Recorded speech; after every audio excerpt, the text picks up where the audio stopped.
Hi, I'm Jasmine, and welcome to Pushing Over the Box. I'm a 13-year-old ballerina who's curious about what it really takes to dance at the highest level. Here, I ask inspiring dancers about their routines, their mindsets, and how they break boundaries. Let's go! Today's guest is a soloist at New York City Ballet, Erica Pereira. Erica is a Ballet Academy East alum, which is where I am currently training, a teacher, and a mother of one, soon-to-be two girls. In today's chat, we talk about discipline, transition into the company, and so much more. I hope you enjoy my chat with Erica as much as I did. At what age did you start dancing, and how did you start dancing? So I started dancing when I was 3, and I was looking through a magazine when I was younger, and I saw an ad for ballet classes, and I asked my mom if I could do it, and she was a little reluctant because my sister had tried ballet and didn't like it. But I just kept pushing and pushing, and she finally said, okay, we can give it a try. And from that day on, like my first class, I fell in love with it. So you liked it at first? I loved it. Yeah, I came out of the room and I came out a little upset. And my mom was like, what's wrong? Did you not enjoy it? And I was like, no, I loved it, but everyone was crying because like all the other little girls were upset to not be with their mom. So for me, I had a blast, but not so much for the others. Did you start at ballet? No, I grew up on Long Island, so I started at a really small school, and then I came to BAE when I was 10. What level did you join then? I joined at level 5, and at that time there were only 7 levels, I believe.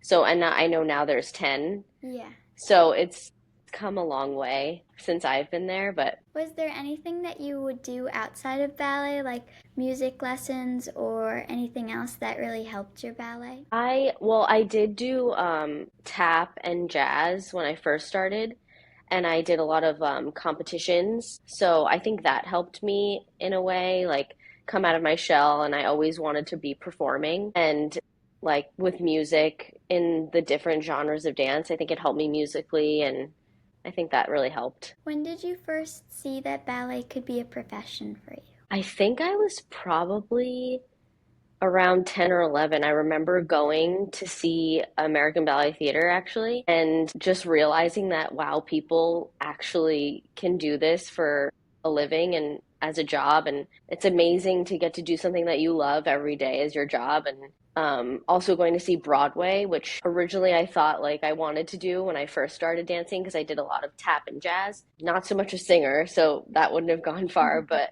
I think going and seeing and experiencing the arts, that's what really it made it click that this can actually be reality. Did your parents always support it could be a profession, or did they think of it more as just an after school? No, they always supported me in pursuing what I wanted to do. They would drop everything to drive me in for lessons because I lived on Long Island. So my parents drove me back and forth every day into the city. And I thank them so much for all of the, sacrifice they had to make through the years to make my dream happen. And the best part for me was it actually happening and seeing how happy it made them that it actually paid off. Yeah. What did your early education look like, and did you stay in in-person school throughout your whole education, or what did that look like? So I went to school from like kindergarten through 8th grade, and then as I got more serious in dance and BAE started offering an earlier class, I did high school homeschooling. So I would do it before I left for ballet in the morning, or I would do it in the car or on the train. However, I was getting to ballet, I would be doing it. Was it a lot balancing the both? It was just because I was so hyper focused on ballet, and for me, I didn't love school as much. So it was always a struggle for me to push myself to actually do it. And my mom always had to be like, are you doing your work? Or, not just watching ballet videos on the computer. And so it was a little bit of a tough balance because, when you're homeschooled, there's no teacher really telling you have to do this now at this time. It was, at my leisure, but I eventually got it done. And what did your transition from BAE to SAB look like? So my transition, to be honest, was a little hard just because BAE is such a nurturing and family place to me. And I had so many friends that I had been going through the school with. So to go to SAB and not know anyone and just the whole vibe of the school was very different. I'm sure it's much different now, but I felt very like lonely. I didn't feel as taken care of as I did at Ballet Academy East. But once I found, once I got through like half of a year, I found my footing and I found friends, and I always had Darla to talk to. Like she really helped me navigate that. So it was a little bit of like touch and go in the beginning. I didn't know if I like really loved it, but in the end, it was a great place for me to be. And I still have friends today that I had there. Did you go there because of a summer intensive, or how did you first make that shift? So I couldn't go for the summer because I had already committed to another summer program. I had to commit like that summer that I went to the program the year before. So I couldn't go for the summer, and Darla had made a phone call basically for me to go and audition during the summer, but they knew that I could only come in September. And luckily that worked out, and I didn't have to do the summer. I just went for the school year, which also I think made my transition hard because so many people knew each other from the summer program, and I was coming in kind of by myself, like not having any friendships. How long were you in the school before you joined the company? I was there for a year and a few months, so not very long. I did C1 and then I did C2 up until December, and then I got taken into the company for Nutcracker as an apprentice. Was that transition hard for you? It wasn't that hard. It was more exciting. And I had friends who were already in the company. They really helped me with, makeup and knowing where I was going. And Nutcracker is so, I feel like we all know it so well. So it was like comfortable. Like I just had to learn I already knew Snow, which I was going into. And I had to learn Spanish, which wasn't a big deal, but it was more exciting than anything. Yeah, definitely. And what did it look like? What did your rise through the ranks look like? Like through core and then soloist? How did that play out? So I felt like I kind of rose rather quickly, which was kind of surprising. But I also feel like I missed out a little bit on getting to do some of the core roles that I wanted to do. And sometimes I was too short for roles because I'm on the smaller side. But it was challenging because most of my friends weren't getting, the roles that I was getting. And I was usually in a studio either alone or with principals, like understudying them. So it was a little scary at times, but a little intimidating. But um, I knew this is what I wanted to do. So I kind of had to just like push through and like give myself the confidence to be in the back of those rooms or be in the front of those rooms. And how did you stay motivated during that process? Because it can be really hard to be understudying a lot of roles. It definitely can. And I felt like I was in line a lot of the time. Like there were a bunch of girls at my stature that did the parts that I wanted to do. So it did take a lot of like time for me to finally get to do those roles. But it was, I mean, I would just being in the back, just being in the back of the room and watching them do it still gave me the drive to be like, this is why I'm here. This is what I want to do. And I was, always eager to learn the part. And I think that helped. And what do you find hardest about each of the ranks in the company? So for in the core, I think the hardest is that you're on every night. And you could have two or three ballets in a show, and that demand and stamina like is very hard and draining. And as you rise up, soloist to principal, you have more pressure in a sense. You're not on as much. So it not being on the stage as much kind of gives you a little bit of less confidence because you're not out there every night. So, you don't have that familiar, this is just another day. You could have a week off and then have to do a show and be in the front and, you're the star of it. So that's a little more intimidating and challenging, but you just have to know that they chose you to be the higher rank for a reason, and you have the technique and the experience behind you that you can just go out there and do it. Did you enjoy the core rank better or being a soloist better? I enjoyed both. I loved being in the core because I was with my friends all the time, and you have that camaraderie, and that's always so fun. And the core ballets at New York City Ballet are amazing. You get to dance so much. You're not just standing in the back. But I feel like being a soloist has definitely been more gratifying. You get to just do so much more. And, I feel special getting to do like Sugar Plum and Swanilda. And it's just like amazing to get to be the center of the ballet. And when did you start teaching? So I started teaching probably when I was like 30. I was giving like lessons. I would give private lessons to people who reached out. And I taught here and there at Ballet Academy East, but only started really last year as coming in once a week. And now I come in more every week, and it's been really fun to get to like see the younger generation and inspire and teach them what I know. Yeah, I know a lot of people in my level are always really excited when they hear that we have you for class. That makes me happy. So, especially because you're a dancer and a mother, how do you find balance in your life and how do you keep time for things outside of dance? It's challenging for sure. So most of my mornings and most evenings that I'm not dancing I prioritize being home and being with my daughter and my husband. But honestly, the ballet part for me, like the job part, is the escape. So it's like that's when I get to have fun and just be who I want to be through a character or a role or and be with friends. So really it's the ballet that's like the escape and the fun part.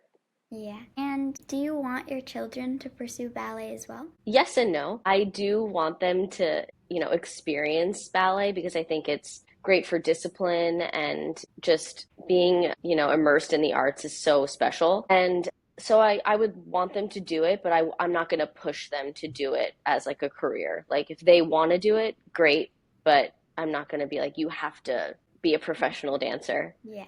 Where do you see yourself in 10 years? 10 years. Probably teaching at BAE, honestly. That's what I really want to do. I've been, putting in the time to go there on my days off, and I really enjoy being with you all and seeing you all grow from year to year. So I feel like I see myself there. Mm-hmm.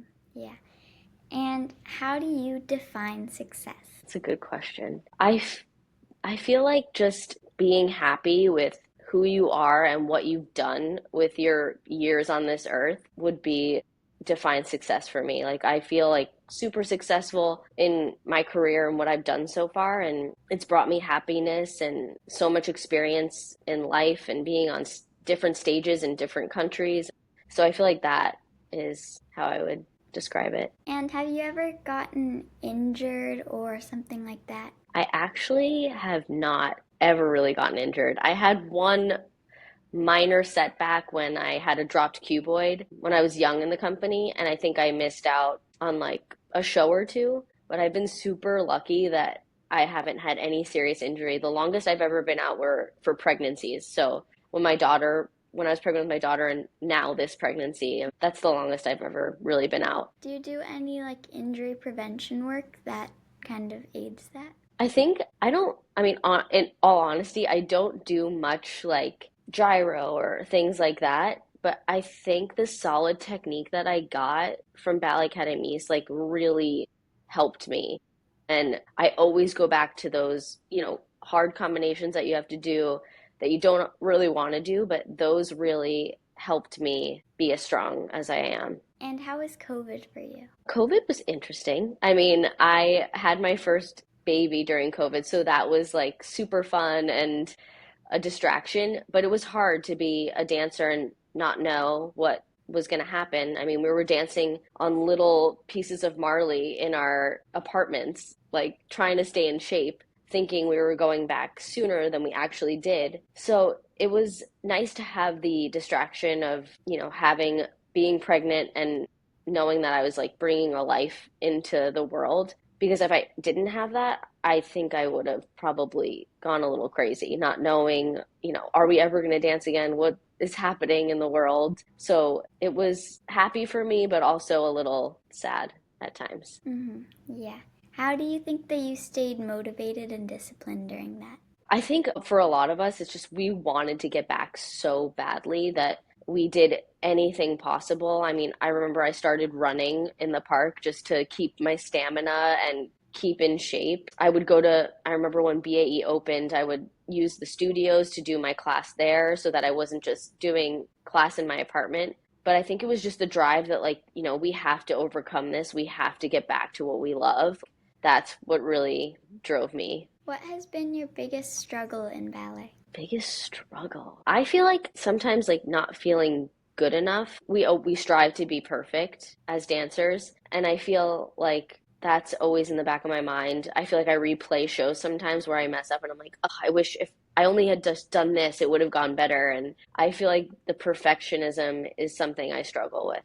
How did you overcome that, or are you still working on that? I feel like I still work on that. I don't think it ever goes away because no one's perfect. So, we're always striving to be that perfect ballerina. So I think in ways I've overcome where I don't harp on things, like if something doesn't go the way I want it to go in a show, I don't, constantly replay or talk about it for days. I just, let it go. And I'm like, okay, it didn't go well, but you know what? I have another chance to do it the way I want to do it.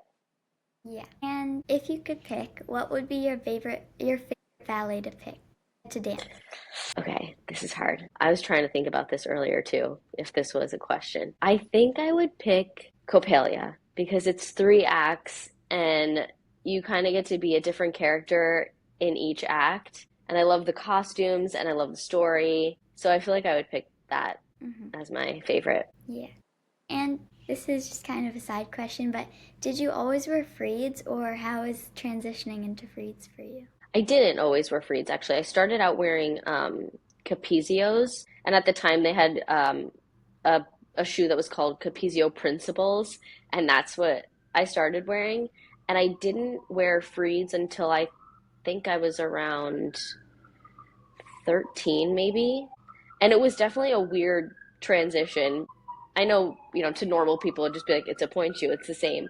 But it definitely felt different. It wasn't as hard or stiff. Like, you can actually move your feet. So the transition was kind of eye-opening. I was like, so, like, I can actually, like, feel my toes and point them rather than feeling like, you have a brick on your foot. Yeah. But yeah, it was definitely a transition. I felt like sometimes I was, gonna fall because you're too far over because they're, like, softer. But in the end, I like them a lot. Do you think that you prefer class or performance? Definitely performances.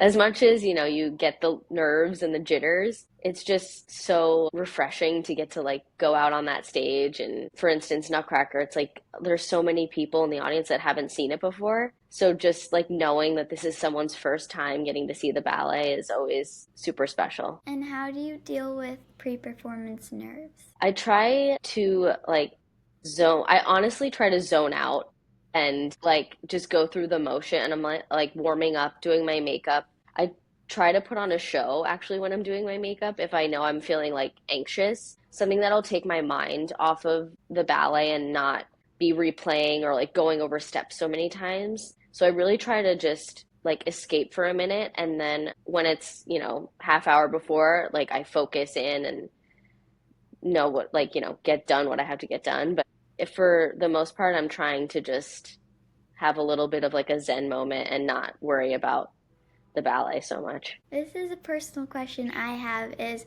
where did your nickname Peanut come from? So it's kind of funny. Darla honestly just called me Peanut one day in class, and I answered, and I didn't even realize she was, like, speaking to me, but she was. And I just answered, and then it stuck from then on. And she always calls me Peanut, and she still does to this day introduce me sometimes to people as Peanut, and I have to be like, oh, my name's Erica, actually. Yeah, when I first took the level 2 class that you were assisting, and then she was like, say thank you to Peanut, and I was like, I was a little bit Yeah, it's a little confusing. Yeah. What advice would you give your 13-year-old self? I would say don't give up, and the sacrifices and things that, things you have to miss out on in the grand scheme of things, if this is really what you want to do, like missing a birthday party or missing something like that really doesn't matter, because to get to where I am today, I would have, like, if I didn't do those things, I don't feel like I would have gotten there with all the sacrifice of, like, going to practice and being so, determined and disciplined and doing class every day. So I would just say like stick it out, and it's like it's all worth it in the end if this is really what you want to do and love. Do you ever regret any of the sacrifices you made? I don't actually, because I didn't lose like friends over, missing out on things. They all like understood that, this was something I wanted to do, and it's very, cutthroat. It's not an easy job to get a position in. So I think everyone understood that I was so passionate about it that, they just were very encouraging. Yeah. Do you have any hobbies outside of ballet that you really like?